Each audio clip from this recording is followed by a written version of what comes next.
T'es-tu déjà demandé si les petits raccourcis que tu prends dans la vie ont vraiment de l'importance? On se dit souvent que les petits mensonges, les moments où l'on feint la maladie pour éviter un devoir, ou les fois où l'on choisit le confort au lieu de la conscience sont inoffensifs. On pense que parce qu'on n'a pas commis de crimes terribles, nos âmes sont immaculées. Mais est-il possible que les choses que l'on rejette comme triviales tissent en réalité un lourd fardeau que nous devrons porter dans l'éternité? Est-il possible que ce que nous appelons liberté ici-bas devienne une prison dans l'au-delà? Il y a une vision spécifique, glaçante, mais profondément porteuse d'espoir, donnée à Sainte Maria Faustina Kowalska, qui répond à cette question avec une clarté qui bouleverse l'âme. Ce n'est pas une vision de feu et de soufre, mais de quelque chose de beaucoup plus familier et peut-être bien plus troublant. C'est l'histoire d'une âme prise dans la boue, de sa propre création et de la miséricorde qui l'a finalement purifiée.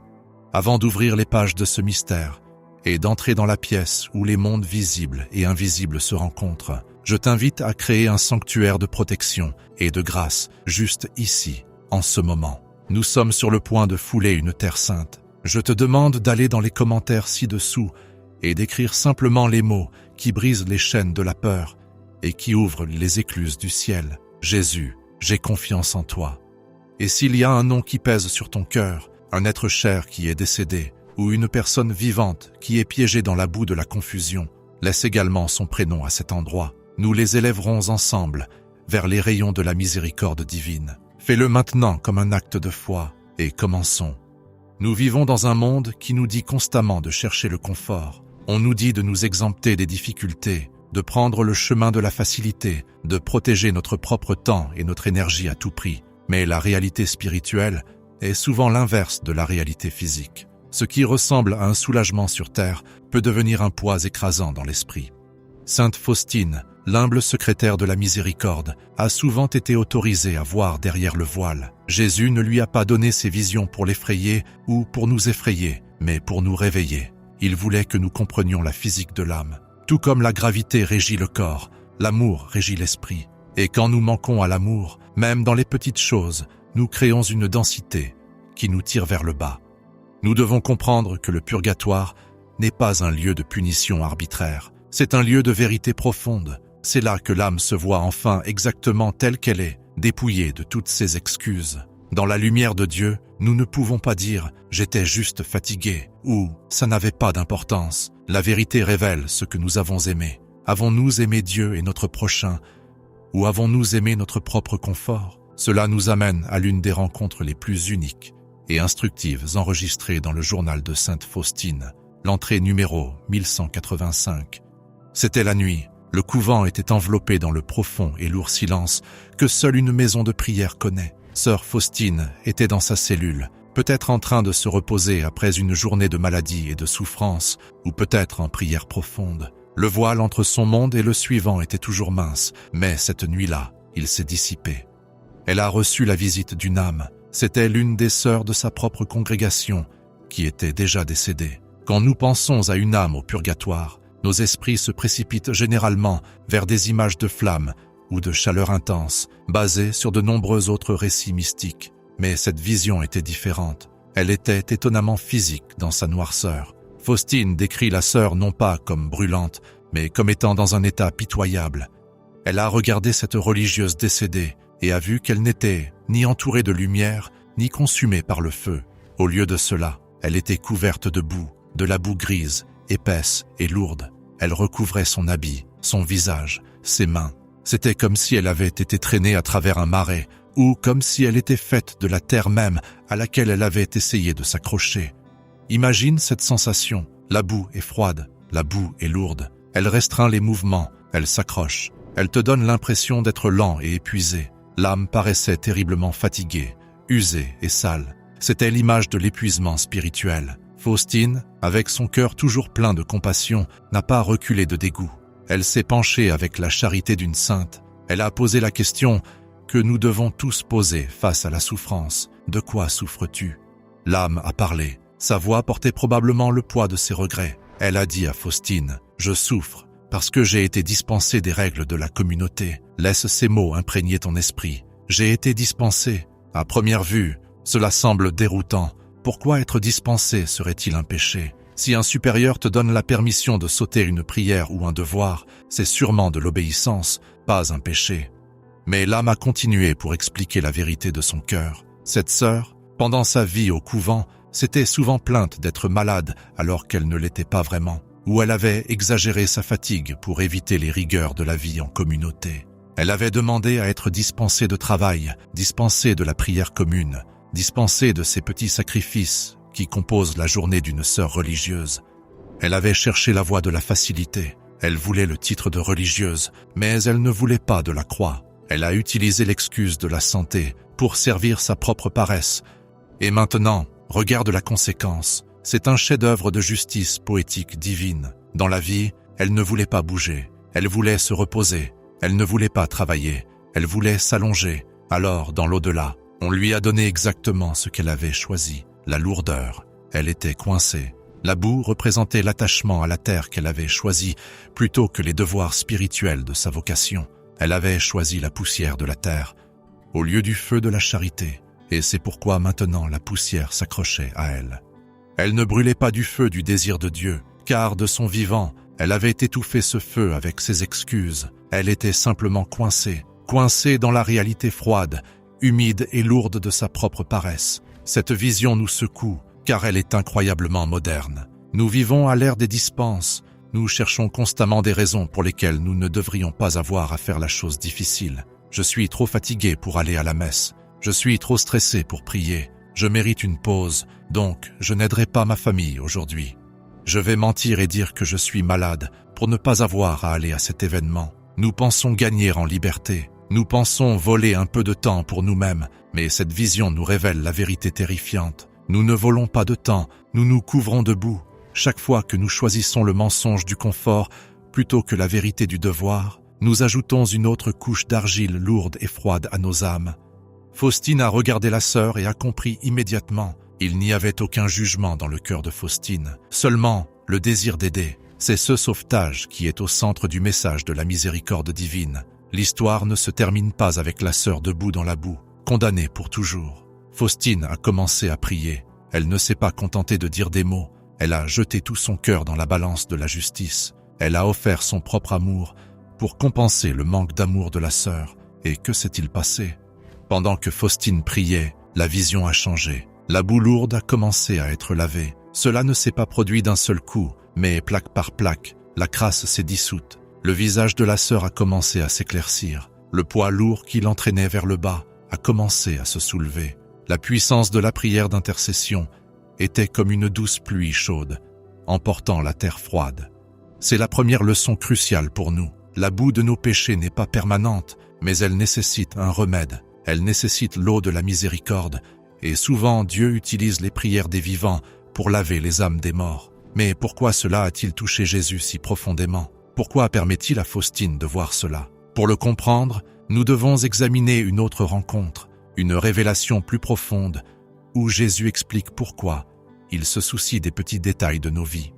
Dans une autre entrée, Jésus parle à Faustine de la valeur des petites choses. Nous pensons souvent que Dieu ne regarde que les grands moments, les décisions qui changent la vie. Mais Jésus lui dit « Ma fille, tu me plais le plus en souffrant patiemment dans les petites choses. » Pourquoi? Parce que les grands sacrifices sont rares. Nous n'aurons peut-être qu'une seule chance dans notre vie de faire quelque chose d'héroïque. Mais les petits sacrifices, ils se produisent 100 fois par jour. Le réveil qui sonne quand tu veux dormir, l'enfant qui pleure quand tu veux du silence, le collègue difficile avec qui tu dois être poli, le mal de tête que tu offres au lieu de t'en plaindre.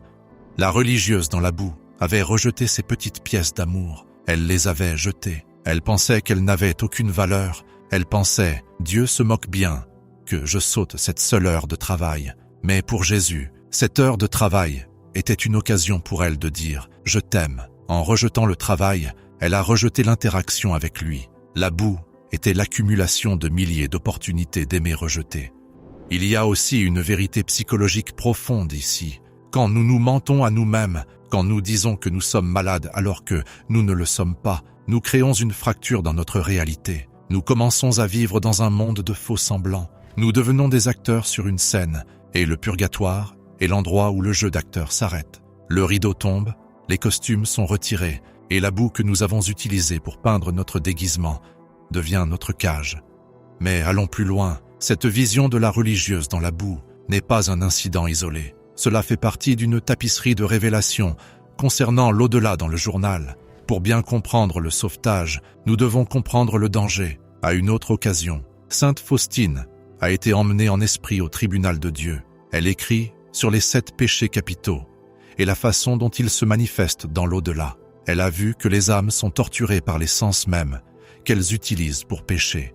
Ceux qui ont péché avec leurs yeux en regardant des choses impures sont plongés dans l'obscurité ou voient dans des visions terrifiantes. Ceux qui ont péché avec leur langue par les commérages ou la cruauté sentent leur langue comme si elle brûlait. Et ici, avec la religieuse, nous voyons la punition spécifique pour la paresse. La paresse spirituelle n'est pas seulement de la fainéantise, c'est une tristesse concernant le bien spirituel. C'est s'ennuyer de Dieu, c'est trouver les choses du ciel lourdes et fatigantes.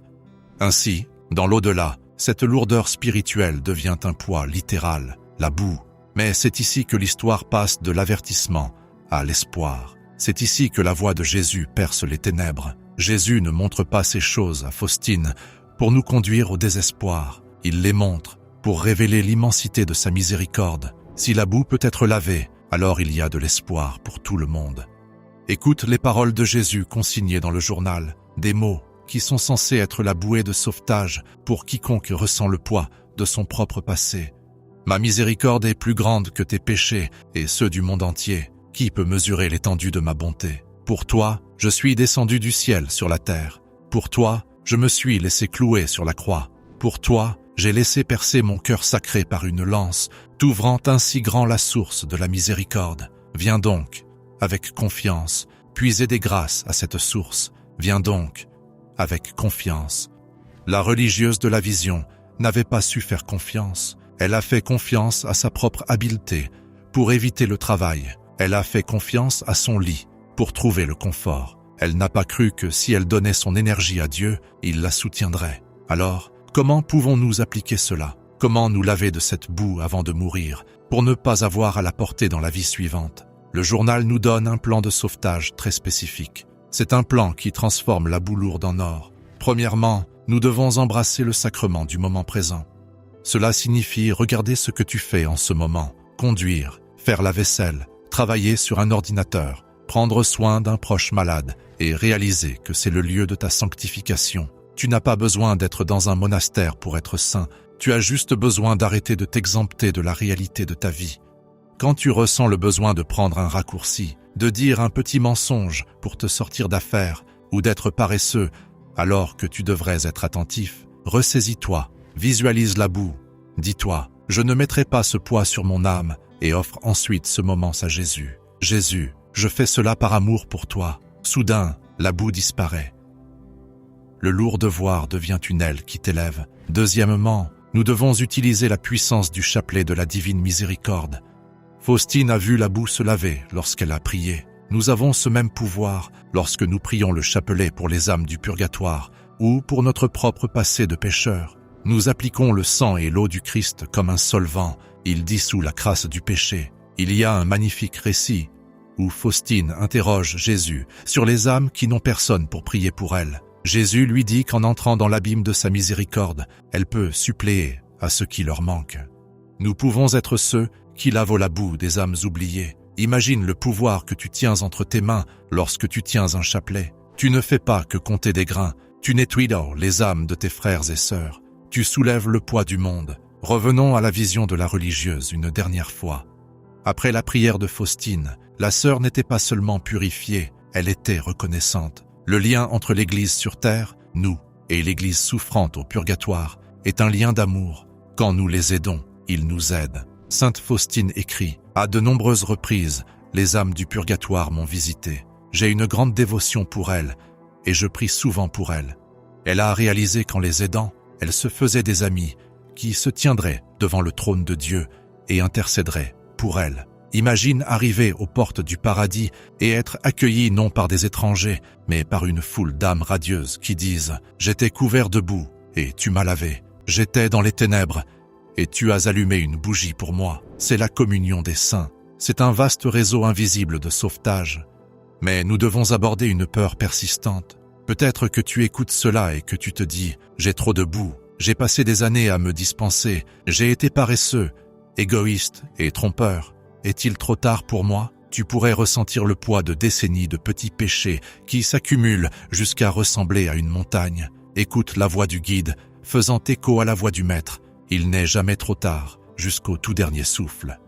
Jésus a fait à Faustine une promesse spécifique pour les âmes les plus misérables. Il a dit « Qu'aucune âme ne craigne de s'approcher de moi, même si ses péchés sont comme l'écarlate. » Ou nous pourrions ajouter « Même si ses péchés sont aussi épais que la boue. » Le miracle de la miséricorde divine est qu'elle ne nous oblige pas à nous nettoyer avant de venir à lui. Nous ne pouvons pas nous nettoyer nous-mêmes. Si tu as de la boue sur les mains et que tu essaies de l'essuyer avec ton autre main pleine de boue, tu ne fais qu'empirer les choses. Tu as besoin d'eau propre.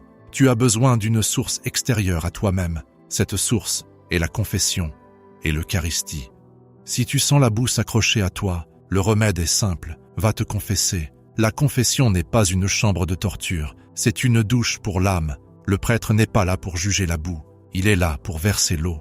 Quand tu dis « je m'accuse de paresse, de mensonge, de négligence de mes devoirs », tu retires physiquement l'argile, tu sors du marais et tu montes sur le rocher.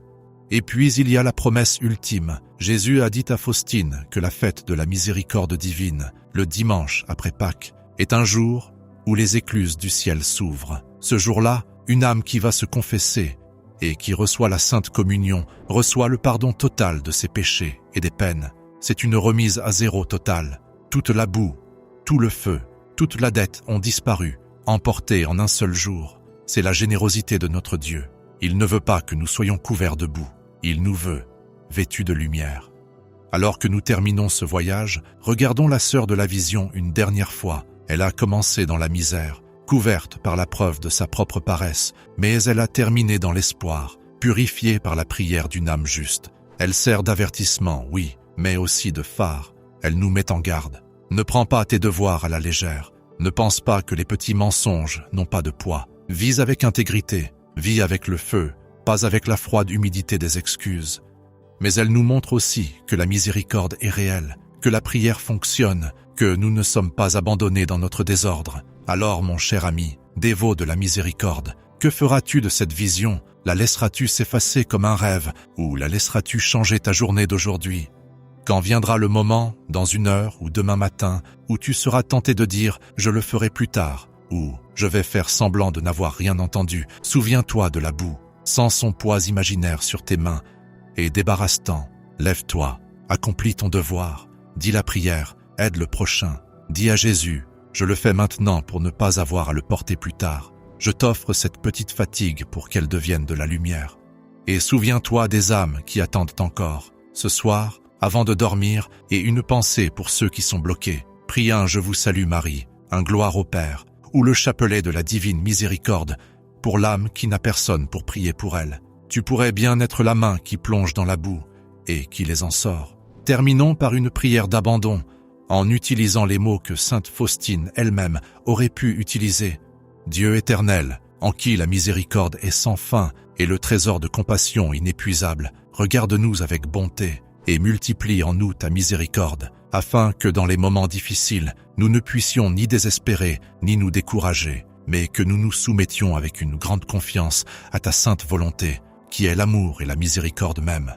Tu es aimé, on veille sur toi, et tu n'es absolument jamais seul dans la lutte. Aie confiance en lui. Jésus, j'ai confiance en toi, jusqu'à ce que nous nous retrouvions dans le cœur de sa miséricorde.